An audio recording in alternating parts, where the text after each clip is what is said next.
Hello, everyone. Welcome to the Accidental Wrestling Fan. I, John, with the NHL '94. Oh my God, who's your favorite team on NHL '94? Oh man. Oh geez. I mean, not to be obvious, but I think the Red Wings. But I think Ottawa Senators just because they were so terrible. They were a terrible team in '94, but it was fun to play them because it was like almost if you could beat anything with that, then you were really good at the game. And the Whalers. Was 100%. Gretzky playing in '94? Was he with the Kings? Yeah, he's with the Kings. Yeah, that's a good team. But of course, the Red Wings, '95, NHL '95. They're Oh yeah, unstoppable. The Stanley Cup that yeah, year. man. I was gonna say one of my go-to teams on NHL '94. I like the Nordiques, and then Oh I yeah, like the Nordiques. Hell the yeah. the Buffalo Sabres. Surprisingly loaded. They got like Alex McGinley.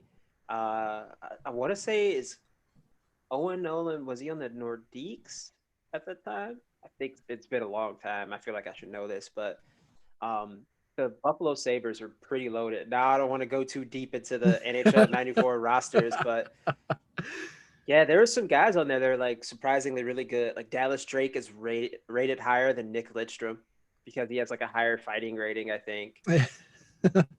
Like, yeah, Oh it's man. surprising. I think Eiserman is one of the best guys in the game, like top Yeah, five. I think you're right. Yeah, Eiserman's a monster in that game.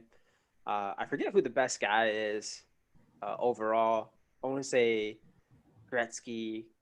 Uh, Yeah, I think Gretzky was.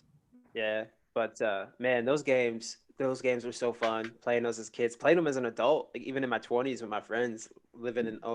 We all lived together probably 10, Yeah. 11 years ago, and we used to have some wars in NHL '94, like friendship changing type. Like you get so heated going back and forth in these games, and my roommate at the time, Nate, he would take advantage of the glitch in the game where if you skate down into the slot at a certain angle, you would score every time. Oh, And we're yeah, like, come right. on, man, like don't do that. And he was like, well, just stop it. Like, dude, it's a glitch in the game, and this It's a game glitch is in the game, 17 man. years old. Like, we can't, Yeah, man. like, just don't do it. It's unfair, but if you're not cheating, you're not trying, as the great Eddie Guerrero would say. That's right. So last week was WrestleMania, or this past weekend was WrestleMania, and I thought it was pretty good. I don't know about you guys, but I thought it was pretty solid. Yeah, I thought it was a pretty good 2 nights. It was refreshing to hear a crowd again, even though they still piped in crowd noise, which was kind of weird to me. Why not just have that natural crowd noise? I think because it was not the same amount of people there. Yeah. But I still they were loud when they were loud. I mean, I didn't feel they needed the piped in noise, but as far as the two nights, I thought it was a pretty solid show. It was kind of just like a nothing spectacular WrestleMania. It was like match after match after match. There wasn't a whole lot of, little backstage segments or interviews or this and that. They kept it flowing pretty good. And yeah, I mean, there was a lot of good quality matches as well. Yeah, both nights had some really good matches. The opener of night one was really good. Like, Yeah. could could not commend how good that opener was enough with Lashley and Drew McIntyre. Uh, Probably will go down as one of the better openers. I know it's got obviously being the first WrestleMania opener in front of a live crowd in 2 years. It's got that kind of behind it, and it also being for the WWE Championship. But in any regard, still a fantastic match. One thing that I liked about WrestleMania both nights is the protection of finishers. I thought that was really cool. I thought like if you hit a finisher, someone would either come and like break up the pin if it was a multi-person match, or that would just be it. The only Yeah. person I could really think of having their finisher kicked out of was Cesaro, but the neutralizer really hasn't been his main finisher for a while now. He's used the sharpshooter a lot. So I thought that was really cool. That match was great, by the way, as well. That's like the perfectly paced match, Cesaro and Seth Rollins. Yeah, that was really good.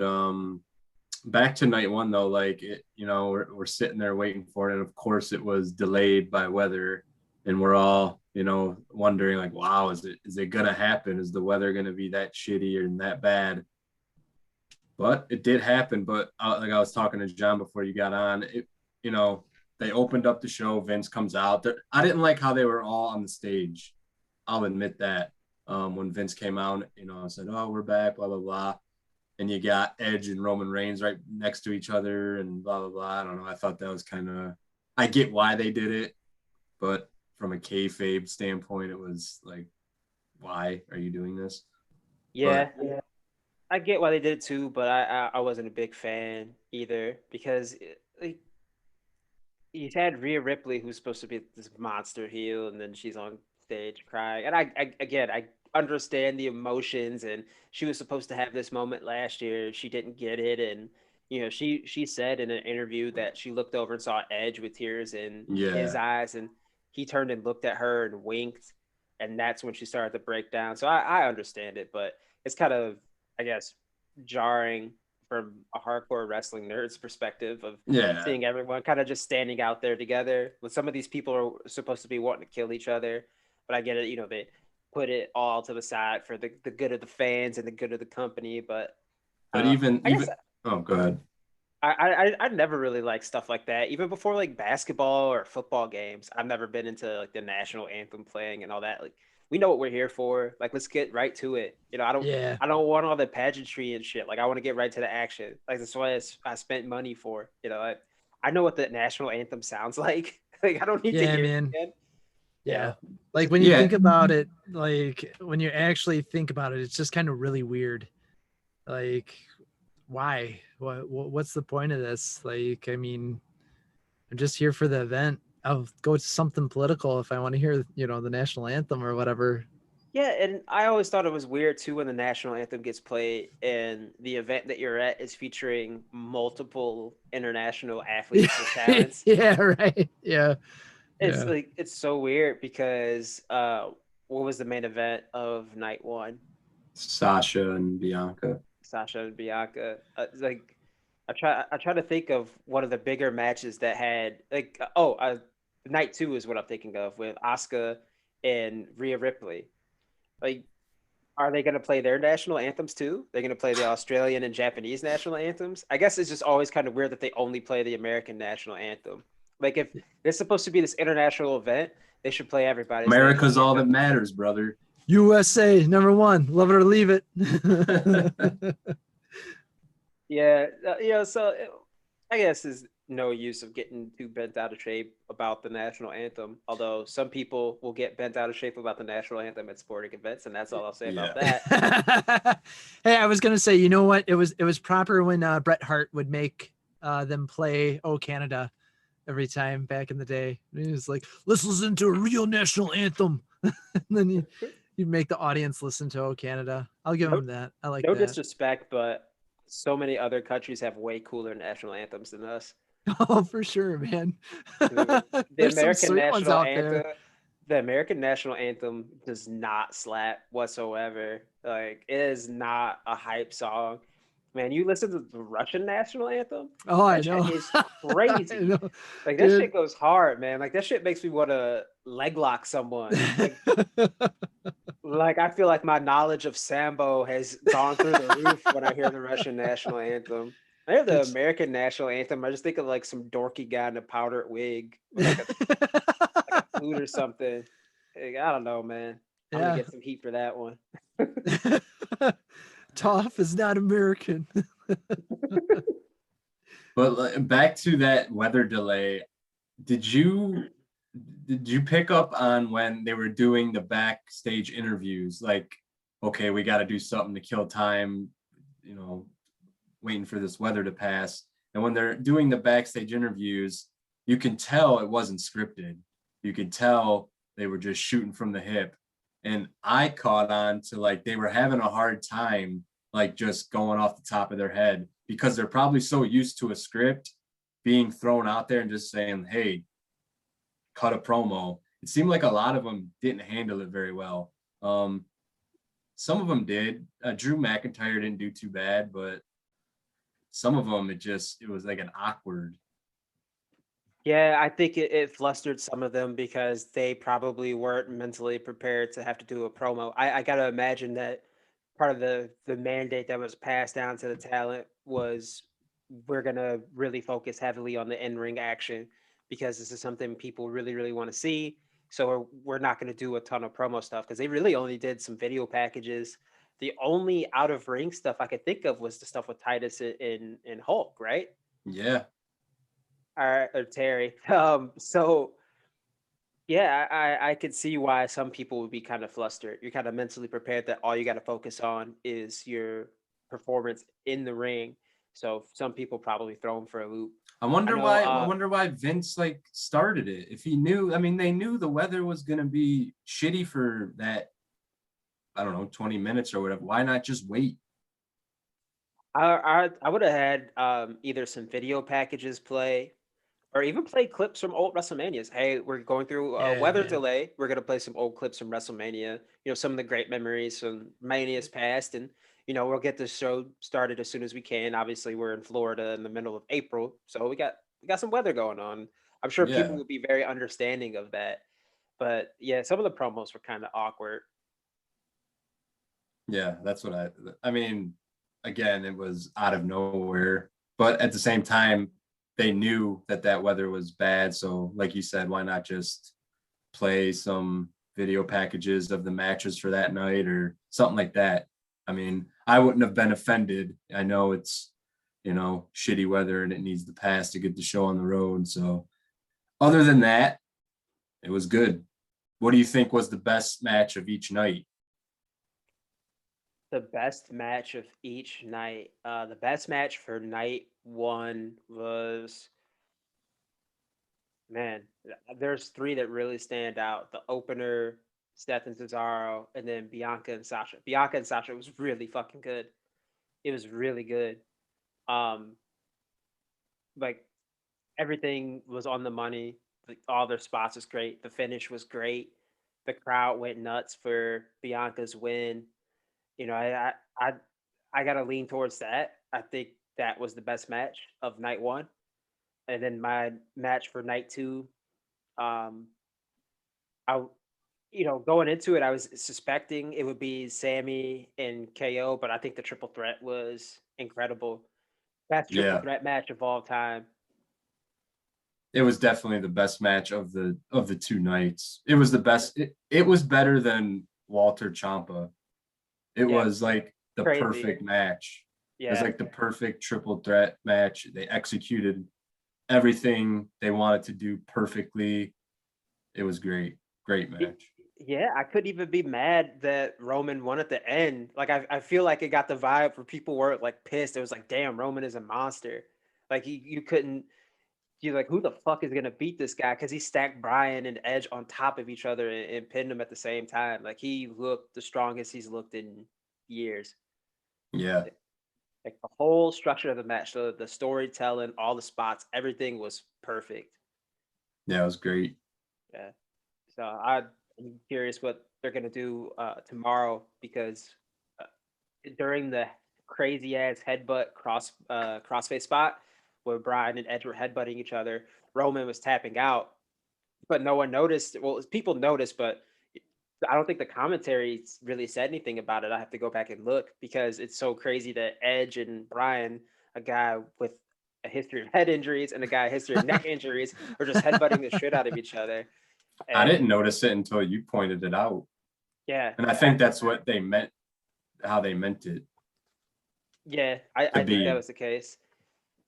It, I think they could use that to either run Edge and Bryan feud where Edge is like, you cost me the match because Roman tapped out, or, you know, maybe get some sort of rematch going where both guys feel like they are owed a one-on-one match because they both made Roman tap out at the same time. But there's something that I saw based on the ending, people on Reddit mostly that I saw. I don't know if anyone on Twitter talked about this, but uh, the ending where Roman drags Edge on top of Bryan, people were saying that Edge should have technically won the match because he put Edge on top of Bryan first. And I want to ask your guys' thoughts on how, like, is there some sound logic there? Do you think that people have a good point, or do you think it's just kind of like that makes no sense? I mean, I guess it kind of makes sense, but I didn't take it as that at all. I just took it as Roman is solidifying his dominance as champion, pinning both of these guys at WrestleMania. It makes him look way more stronger as a champion. Like, wow, he pinned both of them. That's how I took it. I wasn't looking at it like at a mathematical fucking science equation or nothing like that. But I mean, I could get where some people might, definitely, but I didn't. Yeah, I mean, if the ref started to go down as soon as Edge was on top of Bryan to start the count, that's an argument. But obviously, the ref saw it as something different. So, you know, I mean, it's not like we haven't seen something similar like that before. You know, I think Ryback's had done that a couple times. I think King Kong Bundy had done that a couple times, even. Like, Asuka did it down in NXT. yeah. Yeah. Yeah. So yeah, it definitely, you know, I think you leave that if you, even if you want to go into like the rules of wrestling, I think if the ref sees it as reasonable enough to know that like, oh, okay, there would be a certain situation, but I'm trying to think if there was ever a situation where a ref had seen that a guy got knocked out, fell on top of another guy, and then counted the pin, that would actually see it. You know, I mean, Big Show versus William Regal comes to mind, but the ref didn't see Regal hit Big Show with brass knuckles, you know? So yeah, I think the ref sees the reasonableness of it and be like, these guys are beaten and battered. He's covering them both. You know, it's obvious he's the winner. Yeah, I agree with both you guys. Like I didn't think of it, you know, with the intent that they're doing this finish with the, you know, caveat that we're gonna have more rematches because Edge was on top of Bryan first. But if you're thinking of this as a as a shoot, for lack of a better term, any referee with half a brain would know, if they're calling this sport for any number of years, that Roman was dragging Edge on top of Bryan to cover both of them. Any Yeah. referee would be able to, like, oh, that's what he's doing. I'm going to count them both down. You know, Yeah. like, of course, you open yourself up. Well, what if one of them kicks out? But they both took chair shots to the head. That wasn't going to happen. Yeah. And But you know, any referee would know the intent was Roman was going to pin both of them, and that Roman specifically put Edge's shoulders down on the mat, so both of their shoulders down. Thus, Edge's pinfall attempt would be negated because his shoulders were the on the shoulders are mat. down. Yeah, Yes. exactly. Yeah, that I thought that too, you know, and I mean that's been used before also with suplexes, you know. That's something that obviously it's usually two guys, but like both shoulders were down. Edge's shoulders were down on the mat. So yeah, I didn't think about it until I saw a couple like on Facebook had mentioned that too, and I was just like, I think you're grasping at straws with that one. The tap out, that's something interesting to me though. Yeah, that the tap out is something that you could explore. And then I was pretty heavy on the soft parades at that point, but was the referee down when that happened? Uh, I don't know. I don't recall. I don't I, think so. I don't think so. I don't remember a ref bump because like I said, I have to go back and watch the match. But I think the referee was so busy paying attention to the headbutts that he didn't notice the tap. And then it wasn't like a big dramatic tap either. Like it was a tap, but it was like on Edge's calf. He like tapped like that. So it was very clever by Roman to do that. Great heel work, very subtle. Then you know got Edge to release the hold during the headbutt. So I think they'll call that back. Definitely. yeah, Not the pin. I don't think the pin will be called back at all. but the tap, I think Yeah. they'll get back to it. Um, But all in all, I think it was a great night, man, or a great 2 nights. I I think that they had a lot of great matches on Mania, and we hadn't seen a Mania with a lot of great matches on it in a couple of years, at least in my opinion. And they gave us 2 nights where you got probably 2, 3 matches each night that were real, like, certified bangers. I really feel like there's a couple of them that you could probably make the case for being classics. Oh yeah. I mean, as far as work rate goes, both nights were great. It was a really good WrestleMania, to be honest. A lot better than that last year, huh? Yeah, last year was something else, man. Last year was very weird. And then to Yeah. go from That one doesn't even count. I'm shocked that they well, I guess they're like, we're gonna do WrestleMania no matter what. I Yeah. was expecting though, because a lot of us thought we would be out of this pandemic, you know, but SummerSlam last year, that's what I was thinking. I was thinking we're gonna have to do this for 6 months and then we'll be okay. Yeah. And then we're over a year now, baby. But yeah, I thought that they were gonna redo it like in the summertime. They were gonna redo WrestleMania, do like WrestleMania and SummerSlam on like back to back nights or something crazy, something huge for the fans to really put it over the top. This is a 1 year only. We're doing WrestleMania really late in the year. That's what I thought we were gonna get, but alas, that was not to be the case. No, it was not. No, we're going on a second Money in the Bank in the pandemic era. This is fucking crazy. Yeah, man. Oh, that's the next pay-per-view. No, it's No, WrestleMania Backlash. Why are they calling it WrestleMania Backlash? I have no idea. Why are they adding these weird like subtitles and pre-titles? Extreme Rule or the horror show and Extreme Rules. What was the other one? Was it SummerSlam? You'll never see it coming. There's like these weird Yeah, I subtitles. think so. Yeah. Yeah. That's It's like so weird. we know that Backlash is a backlash from WrestleMania. You don't have to tell us. Just something that they want. I don't know. I can't even explain it. It's so Like, stupid. trying to explain the joke. It's like if you have to explain it, They should don't just start even. calling SummerSlam just WrestleMania in the summer. Like, it's just, Seriously. like, just really explain everything to us like we're third graders. Yeah, Just right. be way too over the top with it. Survivor Series, that Thanksgiving pay-per-view. Thanksgiving WrestleMania. Yeah. Yeah. Turkey Mania. Uh, so WrestleMania, great back-to-back nights for WWE. Thought they were going to ride that momentum into this week. Holy shit, Raw was terrible. Raw Yeah, it was was bad. dog shit. It was But is not there fun to watch. an excuse because the Raw after Mania is always that one night where it's okay that the fans hijack the show. We kind of want that. That's what it kind of turned into. Yeah, right. I don't even know when exactly it turned into that. I can't even Uh, pinpoint the exact WrestleMania. 29, I want to say WrestleMania 29. I think Yeah. when Dolph cashed in, that's when they really. He was like, Yeah, "Yeah, man. you'll see. The fans cheer for people they normally don't because we have an international audience." And it's Well, like, yeah, oh, that was that the one where JBL was really playing into it, like yeah, on commentary, like yeah. So I'm not trying to make excuses for how bad that Raw was because it was not good. But I think we've come to love the Raw after Mania because of the fans hijacking the show. Even though as a wrestling fan, I always hate that when they do that.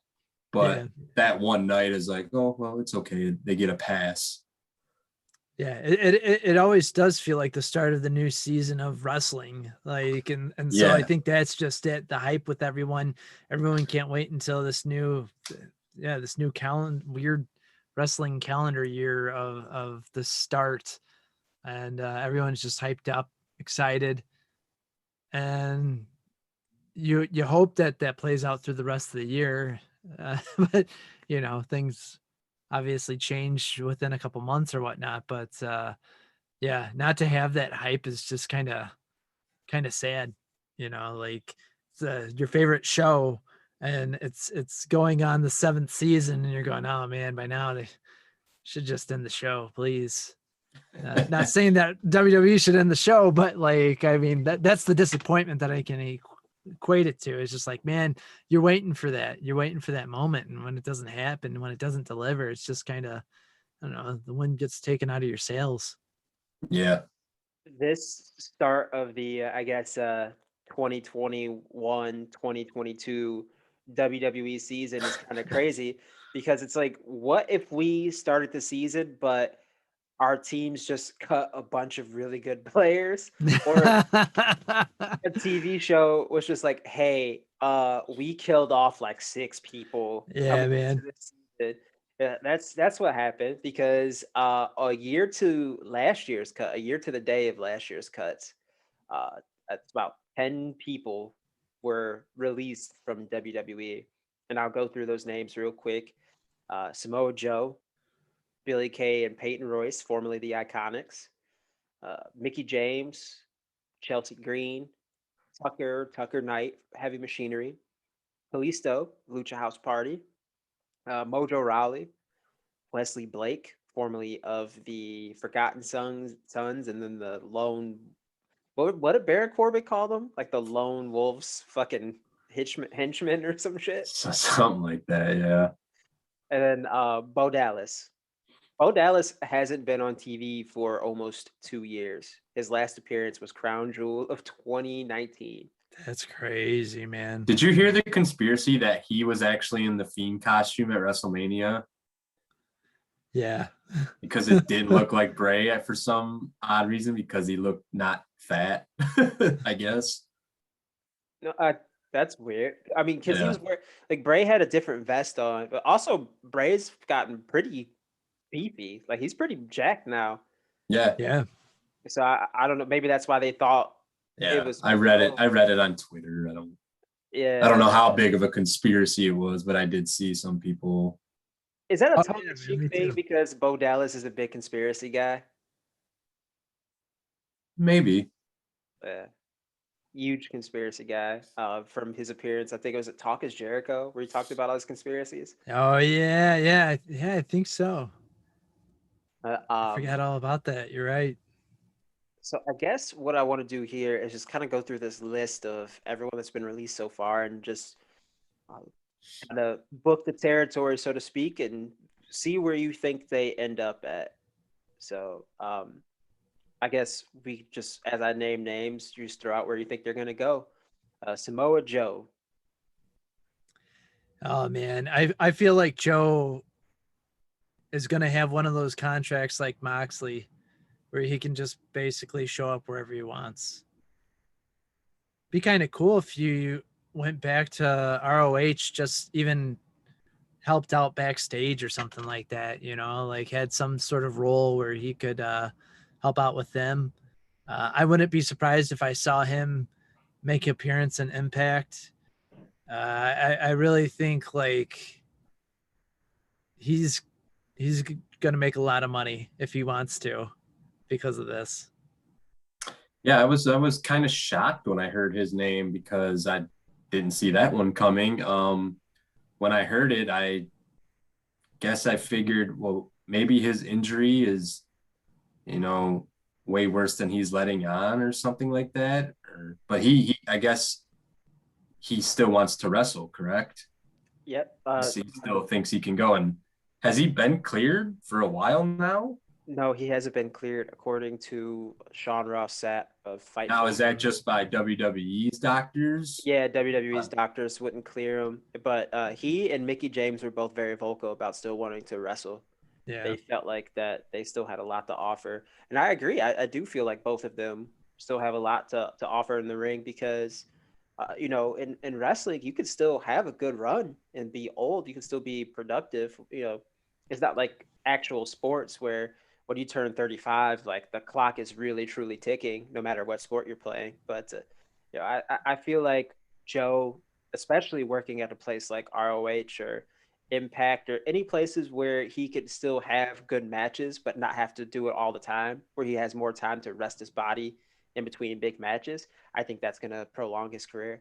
Yeah. Yeah, do you think they offered him a backstage type role before, inevitably releasing him? I do. So? I mean, yeah, I think so, because I think that's why everyone's so surprised with this. And that's what made me wonder if maybe he's the one who is just like, hey, can I have my release? Or, I don't know when his contract was supposed to be up, but maybe he gave them word, I'm not re-signing. And they're just like, all right, let's just cut him with the rest of them. Who knows? I think that's why it's just so surprising to me. Is it's not unheard of where they want to keep a guy, but they don't want to use him as a wrestler. They want to use him to help with, moving the product along. And to me, Joe would be a perfect asset in something like that too. But I completely understand him as well. If he wants to keep wrestling, if he wants to keep working, I'm all for it. Go for it. As long as you're medically cleared and you're not hurting guys in the ring. And, from what I have been told and whatnot, or what I have heard, is that, yeah, he's a really safe worker. Everyone loves working with him. So, I don't know. I think it would be pretty huge for Ring of Honor if they could somehow get him back there for, a couple matches or something like that. That would be huge. Brody King already Joe wanted to wrestle. Really? He tweeted at him. He said, "Samoa Joe, fight me." So I think yeah, that would be big for a Ring of Honor. Yeah. Has Samoa Joe ever had a Japan run? So he's worked a couple different places in Japan. He's worked in 0-1. I think that's the main place he's worked in Japan was 0-1. And then he's worked Noah a couple of times. He was pushing really hard to get a match with Masawa, and I feel like people kind of didn't like the match with Masawa. And for some reason, Noah wasn't really big on bringing him in, even though he had the crazy match with Kobashi. Mm-hmm. So then he ended up coming back because Noah has had a on again, off again working relationship with Impact. He and Nick Aldis actually were the tag team champions there. A strangely fun tag team. I know that makes no sense that Nick Aldis and Samoa Joe are a fun tag team, but they were fun tag team. Like they had this sweet finisher. Their breakup was cool because like after they lost the belts, they were like, "This is fun." Like, yeah, this was fun. And then that was it. All right, see you later. That's awesome. Yeah, it was sweet. It was like, yeah, it was one of the best breakups of a tag team I've ever seen. But he hasn't really had a big Japan run besides I think 0-1. The fan in me would love to see him, of course, show up in New Japan. There's a lot of fucking fantastic matchups I'd love to see Samoa Joe have, him and Ishii, him and Shingo, the list goes on. But yeah, that would be awesome. But he can really go wherever he wants, I feel. Yeah, I feel like a guy like him would be best served to just kind of move around and be kind of an attraction, kind of Andre the Giant-esque, so to speak, not be in one place for too long. And, having that kind of freedom, I think, is going to help with resting up his body. I think, like, with the way he wrestles, with how hard he goes in the ring, I think that working that WWE schedule probably wore him down, on top of being a bigger guy and on top of already being a little bit on the older side of some of the guys in the company. I think that he's still got a lot left in the tank. I think that he's, got a couple solid years left in him. Yeah, I agree. It'll be interesting. Billy Kay and Peyton Royce, I gotta imagine, since they both released today, will go somewhere together. AEW.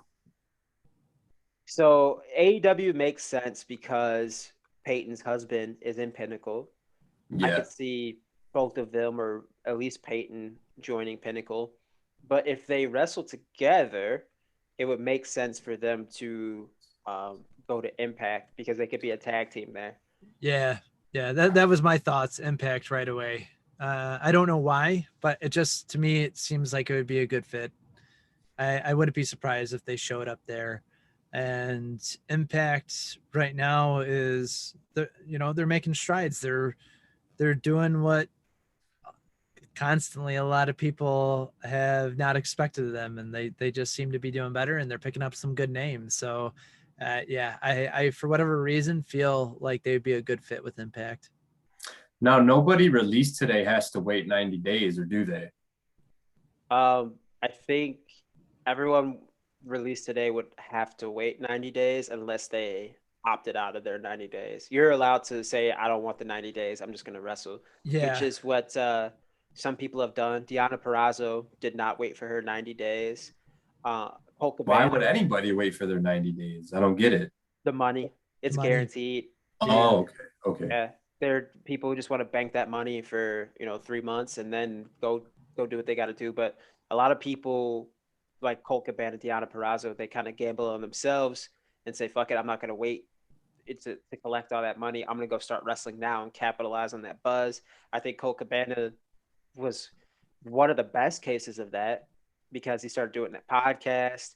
He started wrestling everywhere. He did the merch store and 1 hour tees and all that. He made a ton of money after he left WWE. He probably made more money in doing that than working for WWE. So Oh yeah. I'm really surprised more people don't do that. But I mean, if it's guaranteed money, I don't blame anyone for taking it. No, not at all. Next on the list, Mickie James. This one interests me because there is a number of ways I could see this going with Mickie. So with Mickie being a vet, she would be very much useful in AEW as a kind of a player coach type role. Mm-hmm. But with Ring of Honor coming up on their women's tournament, and I don't know if they've started taping matches for that yet. Mickie would be, if she doesn't wait her 90 days. This is the case in this, but if she doesn't wait her 90 days, I would definitely try to get her for that women's title tournament.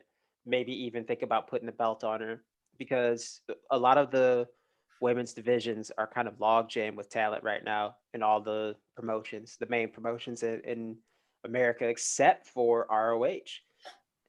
And if I'm Mickie, you got a chance to go to ROH, be the technically first women's champion there. They had the Women of Honor title with Kelly Klein, but then they fired Kelly Klein and um, they vacated the title. It doesn't exist anymore. So that's the option for her. But then, she's got that built-in relationship with Impact. She's been there before. And then her husband's the NWA champion. She could possibly go to the NWA and work with her husband. So she's got a number of ways that she could go there. So I don't know what you guys think about Mickie James and where she lands after being released. Yeah, Jonathan? I feel the same way. I think she's just kind of like the female version of Samoa Joe. She could basically go anywhere, and I think she'd be a great asset wherever she goes. Who knows? Maybe we might even see appearances with an NWA. It's just she might be able to swing that. I think she could. I think that she'd be able to have that pull, and either way, wherever she goes, it's just a benefit to the company. Yeah, I mean, she's definitely proved she can still go in the ring. So I agree with both you guys. I mean, she's got the golden ticket. I feel like she can go wherever she wants, and they'll be glad to have her. Yeah. I had to pick one, AEW probably, but again, I don't want to say everyone's going to go to AEW, but I could see her being in AEW, and that would really help that women's division. I agree. I definitely agree. I think that would probably be the biggest benefit for all parties. And She would be that big name. yeah, Yeah. yeah. Another interesting one, Chelsea Green. I personally see her going back to Impact. She's already kind of got that history built in there. That's where she first kind of built her reputation. Her boyfriend Matt Cordona is there, and yeah, I would see her going back to Impact. I feel like she could be really inserted right back into the storylines with everything that they've got going on in their women's division. Um, Of course, AEW makes sense because I think she was in the first women's match ever for AEW. But again, Oh, I yeah. feel like if she wants to make an immediate impact, no pun intended, that she might be better off going to a place where she might be able to be showcased a little bit more. And I think that's Impact. I agree. Yeah, it's sucks she got hurt the multiple times. Was it twice while she was on the main roster? She didn't really get to show what she can do. That's kind of a bummer. Yeah, she got called up and hurt in a match she was supposed to win. Yeah, she felt like she was about to get a push. Yeah, I think they were going to push her, and unfortunately, she got pushed off the apron and broke her wrist in a kind of a freak accident, Yeah. which is kind of fucked up that like she got hurt in a way that most people don't normally get hurt, and then she got released after. That kind of sucks Yeah, man. because they called her up early too to push her, and yeah, I don't know. I don't know why they did that. Uh, Tucker, Tucker is interesting because he's a tall, athletic GCW. TCW. Oh, I was gonna say, he's a big dude, but he's really athletic and he's a legit former amateur wrestler. So I was thinking he could probably do like the blood sport circuit and maybe do more of some serious like mat wrestling type gimmicks. I could see him being in ROH in the pure wrestling division. I he's kind of a wild card where wherever he ends up, I feel like anybody's going to be shocked when he shows up there. So, yeah, I would like to see where he ends up heading after his 90 days are up, or if he does take them. Yeah, yeah. I wouldn't be surprised see him show up in ROH, maybe even somewhere in Japan, and go from there. I've definitely a guy who might actually be a picture perfect example of being able to make a good amount of money on the independent side of things, where maybe he won't be at Impact or maybe he won't be at AEW, but he'll still make a good amount of money doing some of these smaller shows. I mean, smaller by no means like on the indie scene, the really big shows, but making some good money on that route. Is he strictly a WWE guy? Did he ever work anywhere else? I only remember hearing of him in WWE, so I'm not sure, but we'll double check that real quick. Yeah, same. I'm not sure I've heard of him outside of that. Let's see here. My internet Then is again, taking it's forever always to load. possible. It always seems like there's some like smaller indie thing that they've done for a couple months before WWE. Yeah, he is a former All-American for Arizona State University. Yeah, he's wrestled all over. He wrestled at Portland State, California State, Bakersfield, and then Arizona State University. So he's a legit amateur wrestler. He was eighth in the NCAA heavyweight championships in 2011, and then after he got out of college, he wrestled in WWE. So he's in WWE from 2013 to 2021. So he's Wow. yeah, And time flies. yeah. So almost his entire 8-year pro wrestling career has been with WWE. It looks good on the resume. Yeah, right. Yeah. So man, that's shocking. He is a two-time 24/7 champion. So props to him. He's won a belt, and I don't think Otis has won anything yet besides Money in the Bank. No. Yeah, Oh so wow. he's got that over his partner.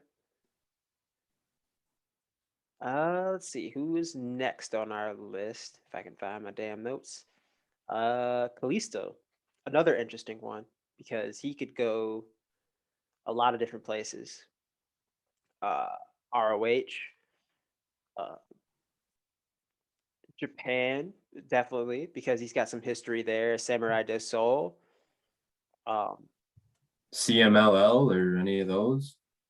I don't really know his history with the Lucha Libre companies. Let's check it out because I know he has wrestled in Mexico because I remember when I first kind of heard about him, he was kind of this Mexican luchador that was on the come up, and I mean, listen to me. The Mexican guy should go to Mexico. You know what I mean? Yeah, yeah. The obvious. He wrestled in AAA. Oh, did he? He wrestled in AAA, but he first made his name as a independent guy. Wrestled a lot for Dragon Gate That's USA. right. Yeah, Dragon He, Gate. he's a Chicago guy, so he's a Midwestern indie guy. He spent a lot of time in like CZW, Dragon Gate USA, Evolve. He's wrestled places like that, but he's been in WWE for a really long time too. He's been in WWE for Yes. 8 years. Yeah, man. I mean, the fan in me would love to see a Kalisto Phoenix TX match. Yeah. God, that would Did you hear what be I said? yeah. The Phoenix. Ray Phoenix. No, the Ray Phoenix is really good. So but that match would be fantastic. Is that band? Phoenix Yeah. TX? Oh man. Oh, nice. Um,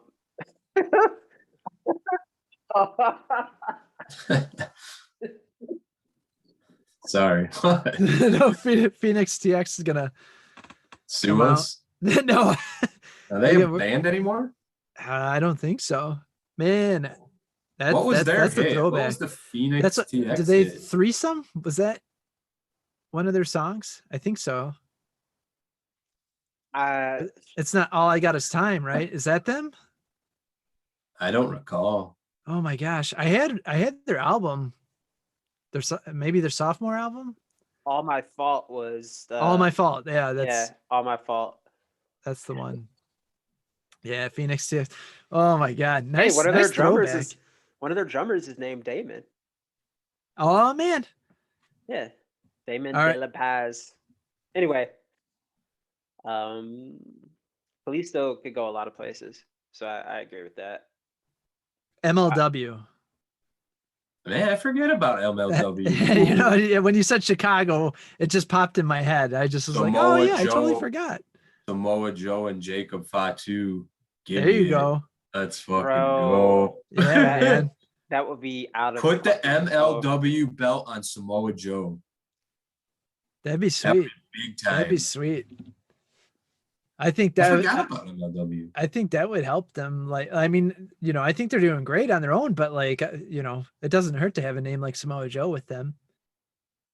Yeah, that would be, man. I forgot about MLW too, man. You got Jacob Fatu down there and Hammerstone, and you got a lot of other good guys that go there.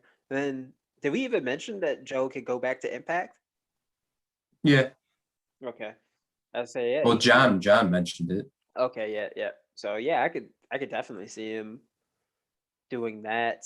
Let's see, Mojo Rowley. Now he is interesting in the fact that he seems almost like perfect for pro wrestling, but if you know anything about his credentials as a real person, he seems almost way too smart to be a pro wrestler. Yeah.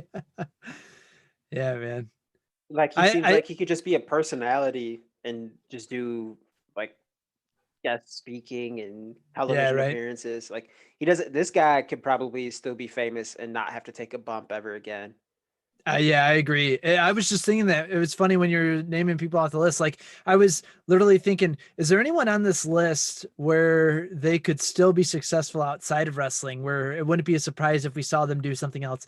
I agree. Mojo Rowley, if I had to pick someone on that list, that would be the guy that I really think he'd be successful in whatever he does. I thought he like jokingly made a tweet or something actually to Cardona about like going to Impact or something like that. And I wouldn't be surprised too if he paid a visit over there. And you know, who knows, maybe something else. There's definitely something else for him. That guy, I feel, can do basically anything. You know, maybe not act, I don't know, but who knows? Maybe we even see him on the big screen. Podcasting. Yeah, right. Yeah, I could see him doing a podcast. He's a great speaker. Like I said, he's got a lot of connections from the sports world. Did he make it to the pro level, or did he just play with Gronk in college? I don't know. I want to say he did. I thought he did. Yeah, I thought I don't know if he was actually playing, but I thought he made. I don't know. I could be wrong. Hang on, we're about to find out. Going in Raleigh. That's his podcast name.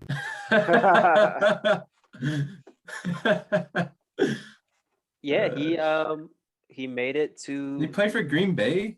Yeah, Green Bay. Yeah, that's what Oh, I no thought. way. Okay. Wow, this is kind of a sad like snippet. So he was signed by Green Bay as an undrafted free agent following the 2009 NFL draft.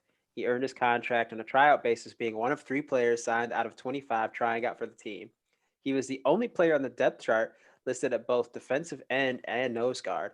On September 3rd, 2009, in the preseason game against the Titans, he finished third on the team with 5 tackles, 1 for a loss and a forced fumble. Toward the end of the game, he forced a fumble to save a touchdown. He was waived the next day. Wow. Wow. What the fuck? That's crazy. Weird. Yeah, man. It's, like if you see a guy like that performing even at a preseason game, you'd be like, we could keep this guy around. Like, yeah, right. Exactly. he seemed like the kind of guy that could wreak some havoc, but they just, I don't know. The NFL could sometimes be as weird of a place as WWE. There's like Andy Dalton has a starting job. Like, what kind of weird fucking Yeah. choice is? Anyway, Mojo Rowley, I could see him in Impact. I could also see him in, just like in the media space doing his own thing that way. He seems very multifaceted, as they say. So I could see him being very successful. Wesley Blake. Oh, go ahead, Kaz. You were gonna say something? No. I was gonna say, was he the last one released? Bo Dallas, but we'll get to him. Oh, okay. Yeah. Wesley Blake. This is crazy because Wesley Blake and Steve Cutler are now both released, and their careers in WWE pretty much got fucked up by Jackson Riker saying all that crazy shit on social media. Oh yeah, man. Jackson Riker is still in WWE on a main roster spot on Monday Night Raw every week. And these guys got completely screwed when they were supposed to be getting like a tag team title push on SmackDown. Yeah, How right. how does that happen? Yeah. That's just crazy. Who knows? That is so crazy, man. Especially Riker was on WrestleMania. Yeah. He made it to WrestleMania, and then these 2 dudes who came up through WWE's system. Riker was not a WWE guy. He was an Impact guy. He was an Impact guy, yeah. He was in that weird ass tag team with James Storm, where he got his finish over was like a diving headbutt or some shit like that. People thought he was gonna beat like Kurt Angle for the world title or some shit. It was crazy, but somehow that guy still just did not get cut, and he's Elias's bouncer. And then Cutler and Blake, 2 very solid guys as a tag team, just don't have jobs anymore. Yeah. You think they hook back up as a tag team and try to go somewhere? Yeah, because I think that would be the best thing for them. Yeah, I think that's what they should do. But, I know that Eric Young, I believe, is injured in Impact. I think he's out for 6 to 9 months. I think he tore his ACL. So I could see them being a part of Violent by Design with Cody Deaner, Rhino, and Joe Deering. So that'd be cool. Yeah, I think they'd be a good fit for that. Just anywhere that's really got a vacation of tag team spots. Yeah, I was gonna say, yeah, if they go back as a tag team, I wouldn't be surprised to see him show up at AEW. Yeah, that would make sense. Impact would make sense. Hell, even maybe Ring of Honor, see him in there. If they don't do that, if they don't decide to go that route, I don't know. I don't know where I'd see Blake at.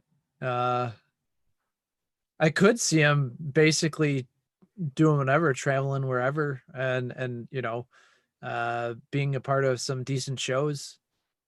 I could shockingly, if they're basically the Forgotten Sons, I could see them being a pretty decent, having a pretty decent run in Japan. Yeah, that'd be Like, cool. yeah, they could definitely fit in even New Japan, because New Japan, let's be honest, doesn't really have a ton of tag teams, despite being a promotion filled with staples. Yeah, yeah, right. Yeah, Yeah, I think I think that'd be good. Good yeah, I fit. think Japan would be a good fit. And then now we have last on our list is Bo Dallas, the real life brother of Bray Wyatt, uh, whose last appearance, like we said, was 2019 at Crown Jewel. But if you like conspiracies, it was actually last weekend at WrestleMania. You know Tony Khan wants to bring in Bo Dallas and do some sort of knockoff Fiend Bray Wyatt character with him. I don't know if he keeps wrestling. He might keep wrestling, maybe just because he's Bo Dallas. He's Mike Rotunda's kid, and Bray Wyatt's his fucking brother, and Barry Windham's his uncle. Like, he's his wrestling family. He Yeah. knows he could get booked almost anywhere just based on who he is. But I got the understanding on what I had read online, and I don't know if it was from the Observer, that he and Liv Morgan are dating, and they have a farm, and they're both preparing themselves for life after wrestling. Like, Oh they want to do wow. like farming and basically kind of live off the grid, or as close to living off the grid as you can. Nice. It's kind of funny. To me, this makes perfect sense. I don't know why, but I automatically was like NWA. I could just see him in NWA, and that would fit perfectly. He'd only have to wrestle whenever, and he could live that life. I think a lot of guys, no matter what, how many times will they say that they're done with wrestling and they're really not? I just that'd be a good fit if that's the way that he wants to go. He can kind of get that like the taste for wrestling still, not have to work a crazy schedule, and I just think his character or just him would be a good fit with what the NWA vibe is going for. I How old think is he? 30. Yeah, he's Oh young, man. wow. He's young. Yeah. Yeah, he got signed to FCW when he was like 19. Yeah. Yeah, Wow, I didn't he's know he was that young.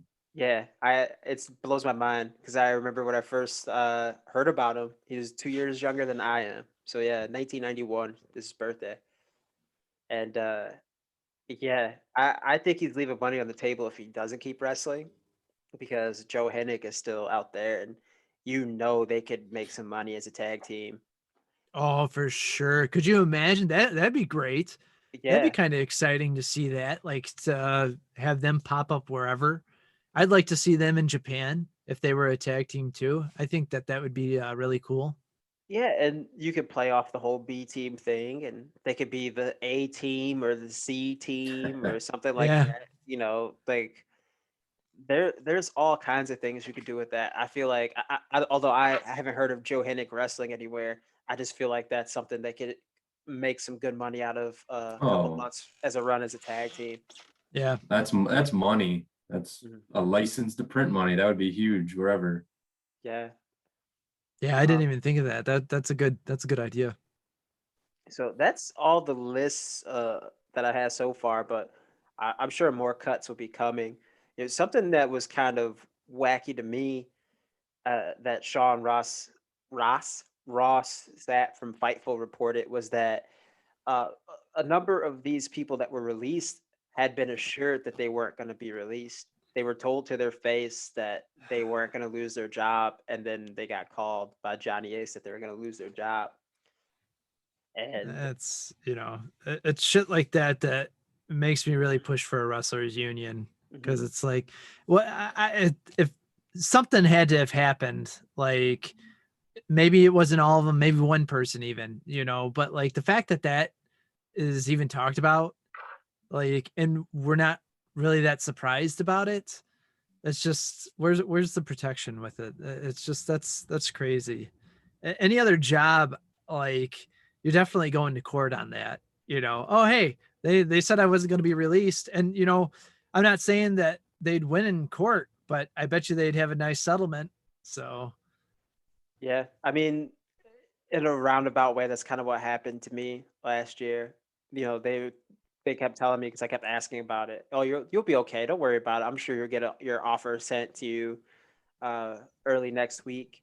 And then I'm going to the gas station. And they call me like, "Hey, you're a great employee, but we wish you well in your future endeavors." I'm like, oh, Was cool. it Johnny Ace? hey, No. Damon. No, this guy wasn't Johnny Ace. He sounded a little bit more like I don't know, Stan Lane. It's kind of weird. He started talking about his cousin. Very strange. Yeah, I mean, that's super shitty, but not surprising at the same time. I mean, it doesn't surprise me. No, it doesn't surprise me, especially after 2 years of recording record profits in the middle of a pandemic and then selling their streaming rights to NBC Universal for, what is it, $1 billion? Yeah, man. Yep. Oh, but we're cutting you for budget cuts? So Yeah. you mean to tell me these 10 people make so much money that they needed to lose their job in order for WWE to fucking make ends meet? How much money collectively of those two people do you think they cost WWE every year? I would assume Oh. Samoa Joe was probably the highest paid on that list. What, Definitely. $3 to $4 million, if that? Yeah, right. Combined, all 10? Yeah. Yeah. Yeah, I would say so. If that. Yeah. How much do you think Joe's making? $1 million? Maybe. I would like to think that he was making at least $1 million. I feel like he deserves that. Yeah, maybe towards the tail end. Yeah. 750? But you've seen some of the comparisons of the men to the women, what they're getting paid. Yeah, So right. I know the women on there is going to end up dragging it way down. So I know Chelsea Green's probably not on a crazy deal because she's Yeah, in right. NXT. She was probably making what, maybe 80 grand? Maybe. Yeah. Yeah. I would say so. It's I think. nice, but like Yeah. what we talked about before, when you go into all the shit that they have to pay for themselves, it Yeah. dwindles down pretty quickly. I bet she got a nice little boost up on the main roster. I wouldn't be surprised if she made 100, to be honest with you guys. Yeah. Now, is there any wrestlers on the roster that did not get cut today that you're surprised didn't get cut? I thought Ricochet was for sure going out the door. I thought Ricochet was done, and I thought they were going to probably try to get rid of Aleister Black. Yeah, man. Yeah. The report is that he's in the safe zone and they've actually like recorded some vignettes for his return or some shit, is what I read.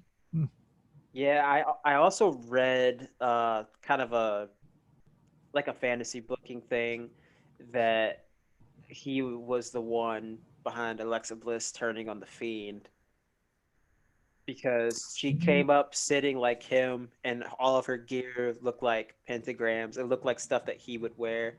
And she had the black coming out of her face. So black ooze, Aleister Black. I could see that, definitely. Yeah. Yeah. Interesting. Yeah. I don't know if that's what I want him doing, really, but I could definitely see it. No, I would not be a big fan of that. No. Ricochet, really? You thought so? Yeah, I guess so. Yeah, I mean, look at he was the U.S. champion, what, 2 years ago, and then now he can't even get on WrestleMania. Yeah. He's pretty much a total jobber. Like, I'm surprised they didn't get rid of Shelton and Cedric.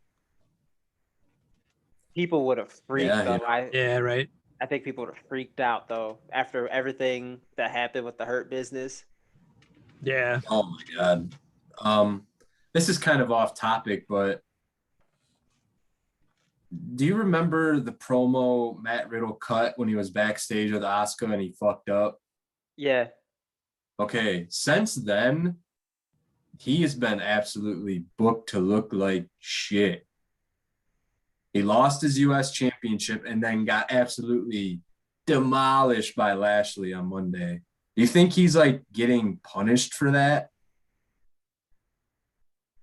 It's the wacky world of wrestling, man. I wouldn't be surprised. That would be one of the dumbest things I've ever heard of anyone getting booked to look like a goof, because you have a guy who is a straight up pothead go on WrestleMania, have RVD literally give him rolling papers. Everyone knows Matt Riddle gets fucking blow, and you're gonna sit here and tell me because the guy forgot his lines once and people ended up thinking it was hilarious because it fit him to a T. They're like, let's have him get his ass beat by Bobby Lashley after we have his belt taken off him. He got no offense on Lashley. No, it was like weird because he was seemingly sort of getting a push, but I feel like ever since that backstage little thing with Asuka, it's been all downhill for him. And I did he go off script or did he pull like a fucking Sid Vicious thing where he's like, we're live, pal. kind of like he tried to ad lib it, but then really didn't, and like forgot he was on live TV or something. That's kind of how I thought it played out. I thought it was just straight up he forgot what he was supposed to say. And I thought maybe he was like, oh, I forgot. And then they've been taping shows, so I thought maybe he figured, yeah, we'll just let me redo it. Or maybe Okay. he did that, and then they said, oh, you forgot, let's do it how it's supposed to be done. And someone said, no, actually just use the other take because it's way better. Yeah. But I don't know. That was just some, again, off topic, but I've kind of noticed since that little backstage thing. That match with Sheamus was great, by the way. Yeah, it was good. Yeah. Sheamus saved Matt Riddle's life with that white noise bot. Oh, yeah. Dude, I was so scared because Sheamus was gonna do it from the very, very top, and he started losing his balance and slipped. He ended up landing on his feet like a fucking cat, and then he did it. Because I think he was thinking about trying to go back up to the second rope and then coming back off and doing it, but he did what he should have done as a vet, and just like, I'm just gonna do the move. Then he did that brutal knee drop. That was a really good match, man. Yeah. He wasn't on Raw, by the way. No. I have us on TikTok, obviously. If you can follow us at TA Wrestling Fan on TikTok and TA Wrestling Fan across all social media. And I saw him cut this really solid promo about how it was a long way back to getting his first singles title. I think 5 years, he said. And, he cut this pretty solid promo, and stuff like that they never put on TV. Why not just put that on TV? Where he talks about how much him getting this belt means to him. Yeah. AJ and Omos weren't on Raw either, were they? No. Yeah, that's weird. Yeah, AJ almost went on Raw. I don't think. They probably got COVID. Oh, man. If you're listening to this podcast and you are in Florida for any GCW stuff, WWE stuff, any wrestling event, I would suggest maybe getting a COVID test. Oh, yeah. That's just me. I got a few friends that did. They got their negative results, luckily. But I was like, for sure thought, I was like, oh man, everyone's gonna get tested positive for this. But luckily, so far, everyone on the local scene has had a negative test. That's got tested. I don't know who else has or hasn't, but yeah, that scared the crap out of me. I was like, oh man, seeing all those photos with everyone. Ugh. Yeah. Oh, yeah. Nolan got put over huge by Danny Maffa or one of those midnight GCW shows. Yeah, man. That was kind of surreal to see. Yeah, dude. Yeah. Oh, real quick, I want to ask you guys about this. Moxley, Nick Gage, they did a big showdown after was it spring break? Yeah. Yeah, I think so. You think this is Moxley wanting to do one more death match before it's all said and done? Or do you think he's gonna kind of be running around other indies in addition to AEW and New Japan? Oh, go ahead, John. I mean, the excitement for it, how like that to me was one of the big moments of the local WrestleMania weekend shows. Like everyone was talking about that. I wouldn't be surprised if something pops up. It'd be really cool to see that. And definitely, I mean, if anything, for me, it just Nick Gage and GCW, that just puts them in the spotlight more. That just helps them out. So it's definitely they're getting. It's not even a cult following anymore. Like it's really weird hearing casual fans talk about GCW to me. Like instead of just those that were in the know knew, and it's just pushing it up for them. I think that would be great too. And never thought I would say that either. If you were like, hey, you ever think Nick Gage will like have this huge popularity behind him? I'd be like, no. But yeah, that's proven me wrong. That's the feel good moment of it all, is Nick Gage getting, this mega shine from quite possibly the biggest wrestling star in the world right now. You know what I mean? Yeah, dude. Yeah. Jon Moxley's living the best wrestling life he can live right now. He's doing whatever the fuck he wants. And what more can you ask for? Yeah, absolutely. I think too, like for me, Nick Gage is such a success story in regard to just his life and his situations. And like I think it's a good American story, really, because as weird as that sounds, I mean the dude he did time, man. He did time. And like a lot of people don't bounce back from that, and yet he has, and he realized, and he's just trying to be a better person, and he's got one of the best cameos ever. So I think he's definitely pushing himself to be more and more in the spotlight, and it's just kind of weird and surreal to say that, because like I never would have thought deathmatch wrestling would have like become popular again, to be completely honest with you guys. And it definitely is. Yeah, so it's kind of crazy to have Travis texting me and asking me about what was happening. Like what was he seeing on Twitter, with Gage and Mox. And he's like, what is happening right now? He's like, why is Jon Moxley fighting this guy in light tubes? He's like, what's going on? It was crazy, and then I sent him the clip of Gage hitting Ricky Shane Page with a pile driver through all the light tubes and everything like that. And he's just like, what the fuck? This is fucking crazy. Nick Gage, it's like John was saying, it's just a feel good story. I mean, here he is in the ring with Moxley. He's got an episode of Dark Side of the Ring coming out. That's pretty fucking big. Yeah. I mean, yeah, it's good for him, man. Yeah. Shout outs to Nick Gage, the king of this shit. Eastern Bloc affiliated MDK gang all fucking day. You know what it is. Don't say that if you're a ring announcer to Missy Hyatt. She'll get really upset about that. You guys know about this? No, I don't know. I don't know this one. This is some of the wrestling controversy, like old heads getting mad at younger people. Is I think it's a MLJ. He is the ring announcer for GCW, and he does like the MDK all fucking day. Like he swears in his introductions of wrestlers, and Missy Hyatt said that the ring announcers shouldn't be swearing. It's like you're there to kind of paint the picture and say what's who's coming out to the ring. She thought that was kind of tasteless to have someone swearing, but I feel like that's kind of the aesthetic of GCW. If he was doing if he was doing that in like WWE, could you fucking imagine coming to the rings from fucking Buffalo, Iowa, fucking Rollins? Yeah.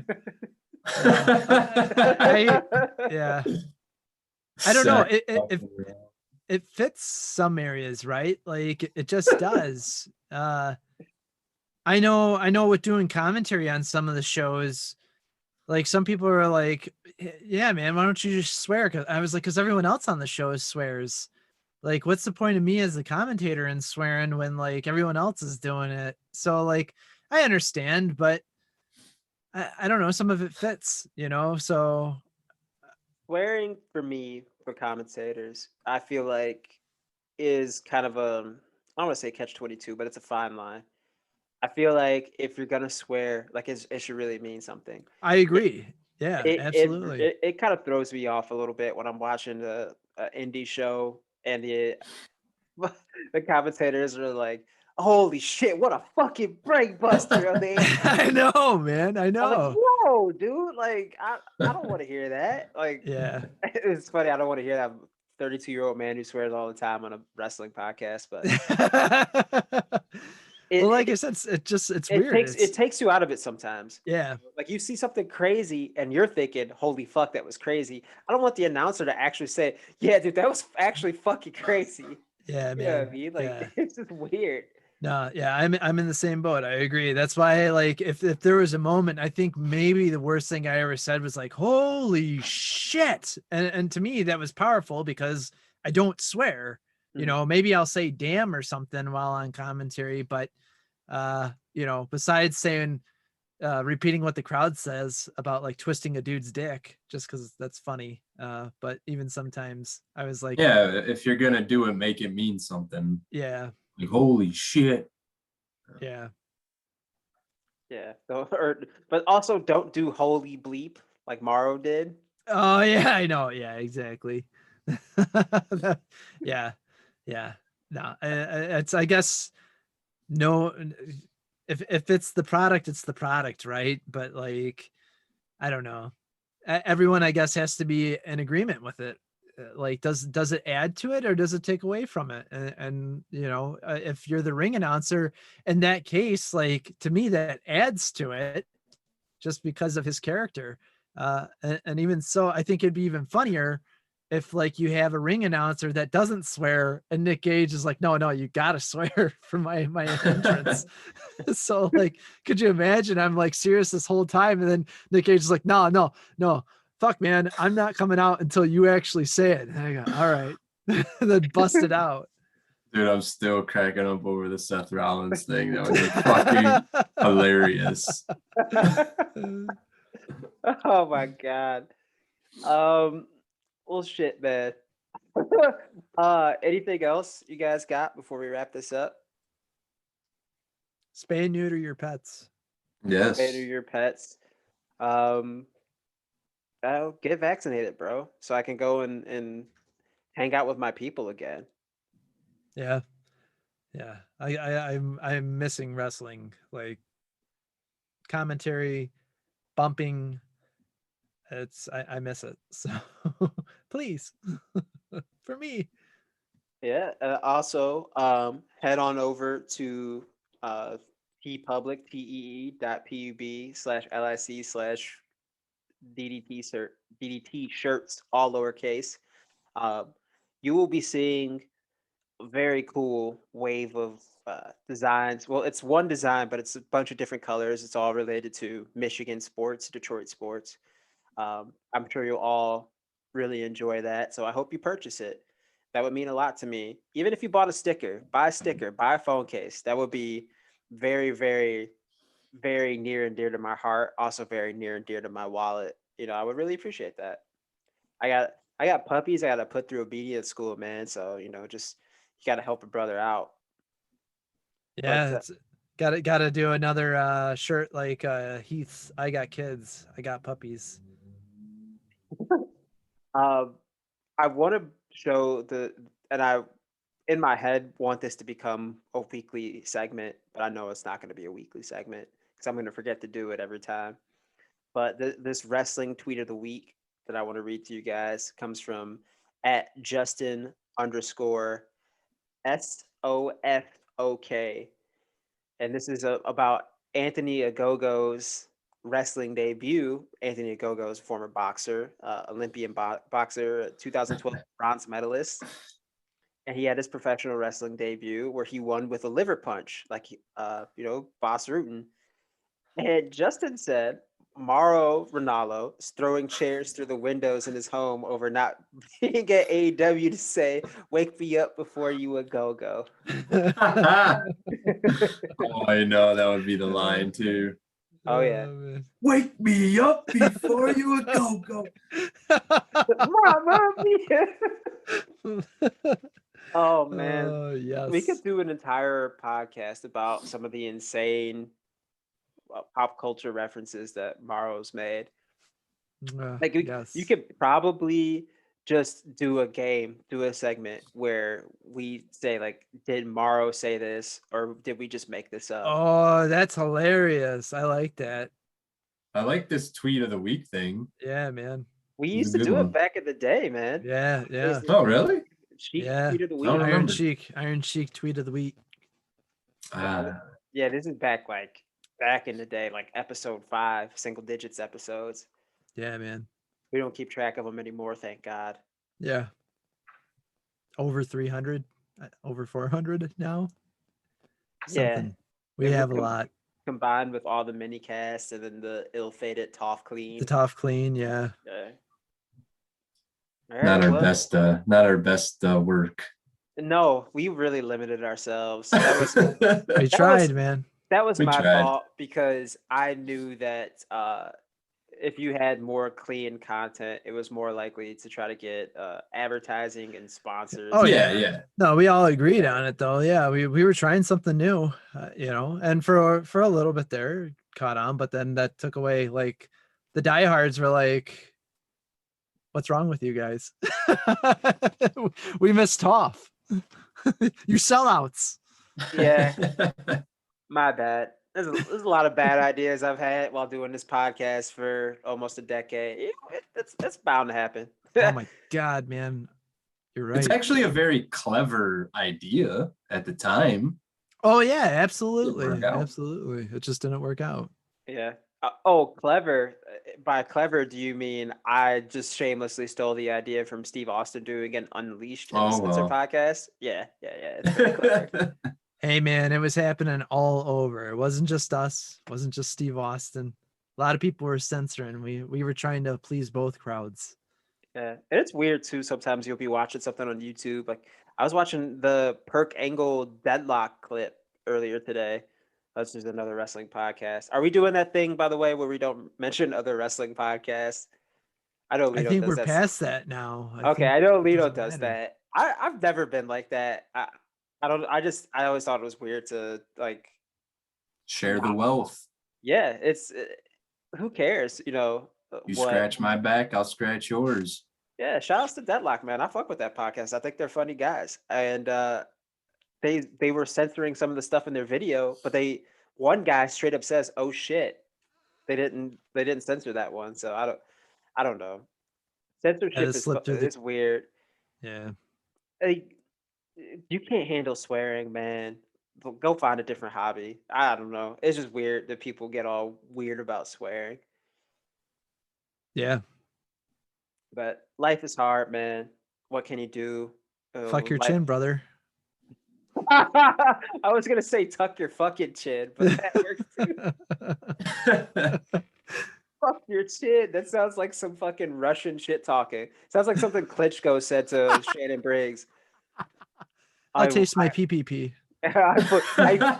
Hey, be careful. I fuck your chin. Okay, goodbye.